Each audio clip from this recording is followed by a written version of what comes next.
وقت فیصلہ کرتا ہے. تدبر سے چلے, دانائی سے چلے, علم پیدا کرے. بردباری, ہمیں کئی دفعہ سجدہ صاف کرنا پڑتا ہے, ہم جو کہتے ہیں بات اس کے الٹ نکل آتی ہے. ہم کسی شخص کے بارے میں کچھ تبصرہ کر بیٹھتے ہیں, کچھ عرصے کے بعد ہمیں پتہ چلتا ہے کہ وہ تو ایسا تھا ہی نہیں, ہم نے غلط بات کر دی. ہم بغیر تحقیق کے, بغیر تفتیش کے, حوصلہ نہ ہونے کی وجہ سے, صبر نہ ہونے کی وجہ سے ہم بہت سارے کام کر گزرتے ہیں, پھر ہمیں نقصان ہوتا ہے. اپنی زندگی میں حلم نہ چھوڑیں, حوصلہ نہ. لڑائیاں ہوتی ہیں نا گھروں میں, اس کی وجہ خامد ہوتا ہے, بیوی نہیں ہوتی. یہ بات گھر جا کے بتانا کہ آج انہوں نے کہا. لڑائی کی وجہ کون ہوتا ہے؟ نہ بولو تسی, پر میں تے آخ ہی چڑھیا ہے, وہ تو ریکارڈ ہو گیا ہے. لڑائی کی وجہ کون ہے؟ ہاں, جڑے باتیں لڑتے ہیں وہ کودے ہی نہیں پے. وجہ کون بنتا ہے جی؟ کیوں بھلا؟ اس لیے کہ نبی پاک صلی اللہ علیہ وسلم نے فرمایا عورت کی عقل آدھی ہے تو تیری تو پوری ہے نا. جس کا مطلب ہے لڑائی اگر بچ سکتی تھی تو مرد کی وجہ سے بچ سکتی تھی, گھر میں امن ہو سکتا تھا. کہتے ہیں جی بڑی بیوقوف ہے, میری سنتی نہیں. تو میں نے کہا جو اس سے بحث کر رہا ہے وہ سیانا ہے؟ بولیں, جو بحث کر رہا ہے وہ عقل مند ہے؟ بندہ تو چلو تھا وہ دانشور شیکسپیئر, باتیں بعض اوقات اس کی کچھ ایسی ہیں. اس سے کسی نے پوچھا تھا عورتوں سے کون جیت سکتا ہے بحث میں, تو اس نے کہا تھا وہ جو ان سے بحث نہ کرے, جو ان سے بحث ہے. تو بھائی تو وجہ اس لیے کہ حوصلہ تو نہیں کرنا تھا. نبی پاک علیہ السلام نے فرمایا بی بی ٹیڑھی لکڑی ہے, سیدھی کرنے کی کوشش کرو گے تو ٹوٹ جائے گی. سیدھی تو پھر کتنا بیوقوف ہے جو پتھر سے سر رگڑ رہا ہے, کتنا نادان ہے جو یہ حرکت کر رہا ہے, دریا میں چھلانگ لگا کے کہتا ہے ڈوبوں گا نہیں. تو بھائی حوصلہ پیدا کرے, علم پیدا کرے.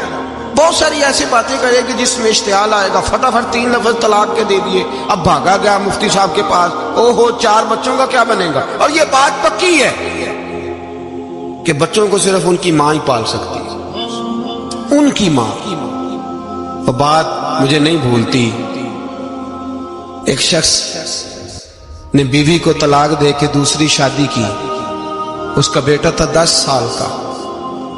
تو اس نے اپنے بیٹے سے کہا کہ بیٹے بتا پرانی اماں صحیح تھی یا یہ صحیح ہے؟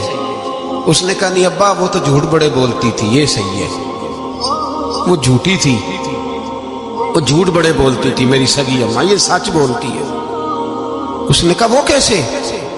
کہنے لگا اس لیے کہ میں کوئی شرارت کرتا تھا تو میری سگی اماں مجھے تھپڑ مارتی تھی اور کہتی تھی تجھے روٹی نہیں دینی, جا دوڑ جا گھر سے.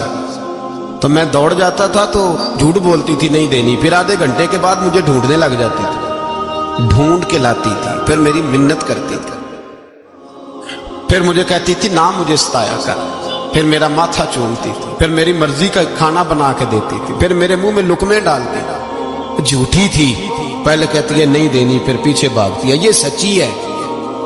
میں شرارت کرتا ہوں تو تھپڑ مار کے نکالتی ہے, پھر میں منتیں کرتا ہوں پر روٹی نہیں دیتی, پیر پکڑتا ہوں نہیں دیتی, سچ بولتی ہے, اپنی بات پہ ڈٹ جاتی ہے. او بھائی بچے اس کی ماں ہی پال سکتی ہے.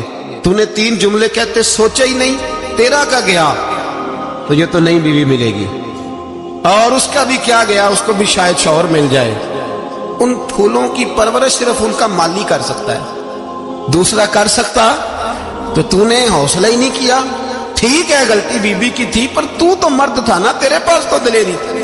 فٹافٹ 3 طلاق کے جملے کہہ دیے. اور میرے رسول پاک علیہ السلام نے فرمایا جائز کام بڑے ہیں, پر طلاق جائز تو ہے پر میرے رب کو پسند نہیں, اللہ کو پسند.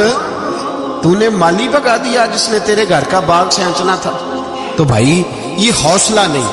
درجنوں طلاقیں, 20 کیس, اور ابھی وہ شادی کے پورے کپڑے نہیں پہنے تو طلاق پہلے. اس کی وجہ یہ کہ حوصلہ نہیں, صبر نہیں, رضا نہیں. ہم احساس نہیں کرتے. اگر تو یہ سمجھ جائے کہ بس اللہ نے جو میرے لیے بہتر سمجھا مجھے دے دیا, صحیح ہے, میری آزمائش ہے, کیا ہے, کچھ ہے جو اس نے بہتر سمجھا مجھے اس نے, پھر تو سکھی ہو جائے, تیرے لیے جینا آسان ہو جائے, پھر تو بہت ساری پریشانیوں سے آزمائشوں سے دور ہو جائے. میرے نبی پاک علیہ السلام نے ہمیں حوصلہ کرنے کا حکم دیا، دلیری۔ 2-3 سال شاید پچھلے سال یا اس سے پچھلے سال حج کے موقع پہ نا ہمارے پاکستان میں تو بڑے بڑے انوکھے واقعات ہوتے ہیں، سننے سے کیا میں کہتا ہوں وہ عبرت کے لیے ہوتے ہیں۔ جعلی ویزے لگوا دیے حج کے کسی ایجنٹ نے، اللہ کے مہمانوں کو بھی لوگ لوٹ لیتے، جعلی ویزے لگوا دیے۔ اور مزے کی بات یہ ہے کہ پاکستانی ایئرپورٹ سے گزر بھی گئے وہ ویزے والے، اور احرام باندھے لوگ جدے پہنچ گئے۔ 4 آدمی تھے، انہوں نے ویزا دیکھا تو کہا نقلی، آپ کو واپس جانا پڑے گا۔ اگلی فلائٹ سے وہ لوگ واپس آئے۔ آپ مجھے بتائیے ان کی جب وہ چھوٹے چھوٹے کلپ آئے، میڈیا نے ان کی باتیں سنی تو ان کے آنسو نہیں تھمتے تھے۔ ایک آدمی احرام باندھ کے گیا ہے، معمولی سمجھتے ہیں آپ؟ میرے جیسا غریب آدمی کبھی اس نے ارادہ کیا اور مدینے جانے کا لیٹ ہو جائے تو کلیجہ پھٹنے کو آتا ہے، کچھ مجبوریاں پیروں میں آ جائے، نہ جا سکے تو پتہ نہیں کتنی توبہ کرنے کو دل کرتا ہے کہ کہیں غلطی تو نہیں ہو گئی، کوئی ایسی بات تو نہیں نکل گئی۔ یقین کرے طبیعت پریشان ہو جاتا ہے، یار کوئی ایسا کام تو نہیں ہو گیا جس کی وجہ سے یہ بات ہوئی۔ 4 آدمی لوٹ آئے، حالات خراب ہو گئے، لوگ رو رو کے قصے سناتے تھے، لیکن میرے رسول پاک علیہ السلام کا حوصلہ دیکھو۔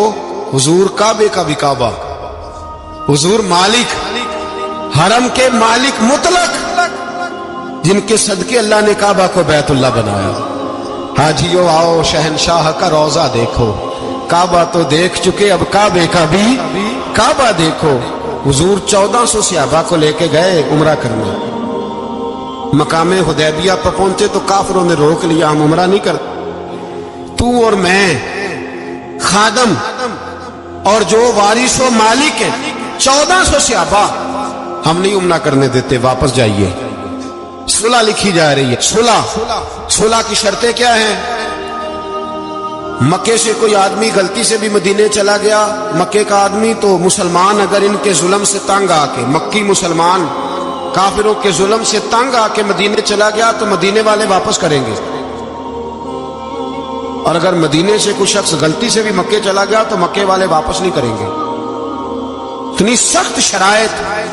حضرت عمر غصے سے کانپنے لگے، صحابہ پریشان ہیں، پر میرے رسول پاک نے صبر دکھایا، حوصلہ، تدبر، یہ تدبیر ہے۔ صبر ایک بہترین تدبیر ہے، اگر کوئی اپنائے تو بہترین طریقہ ہے۔ حضور نے فرمایا ہمیں منظور ہے، صلح کرو، اور اتنا سخت حکم ہے، کہنے لگے 1400 احرام والے واپس جائیں، بعد میں آنا، اس وقت نہیں عمرہ کرنے دیں گے۔ میرے نبی پاک علیہ السلام، مجھے بتاؤ، مجھے اور آپ کو دکھ ہوتا ہے تیاری ہو تو پروگرام رہ جائے، تو اگر احرام باندھا ہو اور اللہ کے رسول نے بندھوایا ہو تو حضور واپس لوٹنے لگے تو کتنی تکلیف کی بات ہے۔ حضور نے فرمایا چلو آئندہ آئیں گے۔ معاہدہ لکھا جا رہا ہے، حضرت علی معاہدہ لکھ رہے ہیں، لکھو محمد الرسول اللہ صلی اللہ علیہ، محمد الرسول اللہ صلی اللہ علیہ وسلم اور قریش مکہ کے بیچ معاہدہ۔ یہ تحریر لکھی جا رہی تھی تو ابو سفیان بول پڑا، کہنے لگا جی ہم محمد رسول اللہ نہیں نکلنے دیں گے، معاذ اللہ، یہی تو ہمارا جھگڑا ہے، اگر آپ کو رسول اللہ مان لیا تو پیچھے رہ کیا گیا، محمد ابن عبداللہ لکھیں۔ حضور نے حضرت علی سے فرمایا رسول اللہ کاٹ کے محمد ابن عبداللہ لکھو۔ حضرت علی لکھ رہے تھے، محمد رسول اللہ لکھا تھا، فرمایا رسول اللہ کاٹ کے محمد ابن عبداللہ لکھو۔ تو حضرت علی کہنے لگے حضور مجھے یہ لفظ کاٹنا نہیں آتا، حضور مجھے یہ لفظ کاٹنا، کسی صحابی نے اعتراض نہیں کیا کہ لکھنا آتا تھا، کہا مجھے کاٹنا۔ حضور نے دوبارہ کہا علی کاٹ دو، کہا یا رسول اللہ مجھے یہ لفظ کاٹنا نہیں آتا۔ میرے حبیب نے تیسری دفعہ کہا علی کاٹو، تو شیر خدا نے قلم چھوڑا، ہاتھ باندھ اور کھڑے ہو کہنے لگے محبوبہ مجھے تیرے قصیدے لکھنے آتے ہیں، کاٹنے کوئی نہیں آتے، میں مجبور ہوں، مجھ سے نہیں ہوتا، کوشش کرتا ہوں، نہ قلم اٹھتا ہے نہ ہاتھ چلتا ہے۔ میرے حبیب پاک نے قلم پکڑا اور لفظ رسول اللہ خود کاٹ کے محمد ابن عبداللہ کرایا۔ بھائی وقت گزر گیا، صلح ہو گئی، یہ تدبر، یہ حوصلہ، یہ تدبیر میرے نبی نے فرمائی۔ اب تو 1400 کو مکے نے نہ داخل ہونے دیا، لیکن 1 سال ہی گزرا، تھوڑا ہی وقت گزرا، میرے رسول پاک 10,000 کو لے کے مکے میں داخل ہو گئے۔ 10,000 اس نے فائدہ دیا. حکمت کیا تھی, تدبر کیا تھا؟ قریش روز لڑائی کرنے آ جاتے تھے, تبلیغ ہی نہیں کرنے دیتے تھے. ان سے صلح ہو گئی تو نبی پاک نے کیسر کو خط لکھا, کیسر روم کو, ہرکل کو. دور دراز تبلیغ پھیل گئی, مسلمان 100,000 سے زیادہ ہو گئے. ان کی طرف سے اصحاب کو لڑائی بند ہو گئی. میرے حبیب پاک علیہ السلام کے حوصلے نے کمال دکھایا, اس تدبیر نے فائدہ دیا امت مسلمہ کو. 10,000 کا لشکر لے کے حضور کعبے میں داخل ہوئے. کل جو ابو سفیان کہتے تھے نا محمد رسول اللہ لکھنے نہیں دوں گا, آج وہ خود کہہ رہے تھے اشہد ان لا الہ الا اللہ واشہد ان محمد رسول اللہ صلی اللہ علیہ.